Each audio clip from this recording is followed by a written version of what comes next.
আসসালামু আলাইকুম ওয়া রাহমাতুল্লাহ। বিওয়াস কেমন আছেন? আশা করি ভালো আছেন। আজকের ভিডিওটি হচ্ছে আমরা যখনই প্লে স্টোর থেকে কোনো অ্যাপস ইনস্টল করি তখন সেটি অটোমেটিক্যালি আমাদের সেট মেমোরিতে সেটি ইনস্টল হয়ে যায় ডাইরেক্ট। যখনই আমরা ইনস্টল করতে যাই তখন এটি এমনিতে ডাইরেক্ট আমাদের সেট মেমোরিতে চলে যায়, যাতে করে আমাদের সেট মাঝে মধ্যে আমরা দেখি গরম হয়ে যায়, সেট হ্যাং করে। অনেকগুলো অ্যাপস তখন আমাদের সেট ইন্টারনাল মেমোরিতে চলে আসে, তখন আমাদের মেমোরিটা হ্যাং করে, আমাদের সেট হ্যাং করে এবং আমাদের ফোনে যথেষ্ট আমরা সমস্যা দেখতে পাই, যার কারণে আমরা ইজিলি ফোন ইউজ করতে পারি না। তো আজকের ভিডিওটিতে আমরা দেখাবো কীভাবে প্লে স্টোর থেকে আপনি সরাসরি যখনই কোনো অ্যাপস ডাউনলোড করবেন, ইনস্টল করবেন, সেটি চলে যাবে আপনার প্লে স্টোরে একটি সেটিংয়ের মাধ্যমে। তো শুরু থেকে শেষ পর্যন্ত আশা করি স্টেপ বাই স্টেপ দেখলে আপনি সহজে বুঝতে পারবেন। তো এখন আমরা চলে যাই আমাদের সেটিংসে। আমরা সেটিংসে যাওয়ার পরে আমরা চলে যাব স্টোরেজে। স্টোরেজে এখানে হচ্ছে মূল কাজ আমাদের। এখানে আপনি দেখতে পাচ্ছেন ডিফল্ট রাইট ডিস্ক। এখানে দুটি অপশন আছে, একটা হচ্ছে ইন্টারনাল স্টোরেজ, একটা হচ্ছে এসডি কার্ড। এসডি কার্ডে আপনি যখন কোনো সিলেকশন করে দিবেন, ফাতটা সিলেকশন করে দিবেন, তখন যখনই কোনো কিছু আমরা ডাউনলোড করব তখন সেটি আমাদের এসডি কার্ডে সরাসরি চলে যাবে।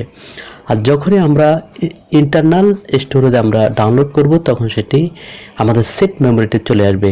তো আমি সাজেস্ট করব, আমরা যেহেতু আমরা এসডি কার্ডে আমরা এটি করতে চাচ্ছি, এই জন্য আমাদেরকে এসডি কার্ডে চলে যেতে হবে, এসডি কার্ড সিলেকশন করে দিতে হবে।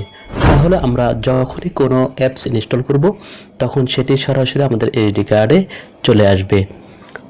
তো এটি যদি কাজ না হয় তাহলে আরেকটি কাজ করতে পারেন, যেটি হচ্ছে আপনাদের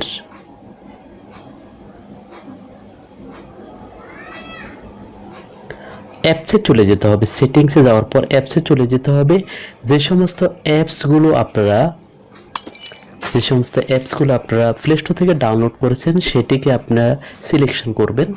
যেগুলো সেট মেমোরিতে ডিফল্ট করা আছে সেগুলো করতে পারবেন না, তো সেগুলোকে আপনারা স্টোরেজে গিয়ে এখানে করবেন। আমার এখানে কোনো অপশন নেই, আপনাদের সেটে থাকতেও পারে, অথবা আপনারা এখানে স্টোরেজ দিয়ে দিবেন, অর্থাৎ internal memory to SD card. এই অপশনটা যদি আপনাদের ফোনে থেকে থাকে তাহলে আপনারা সেটা করে দিতে পারবেন।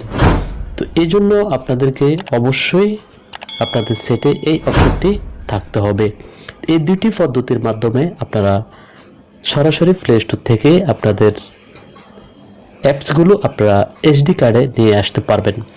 তো এই পর্যন্ত ভিডিওটি যদি ভালো লাগে অবশ্যই একটি লাইক দিবেন এবং বেশি করে শেয়ার করবেন, অন্যরাও যেন জানতে পারে। এবং আমাদের চ্যানেলটি যদি ভালো লাগে অবশ্যই সাবস্ক্রাইব করে আমাদের সাথে থাকবেন।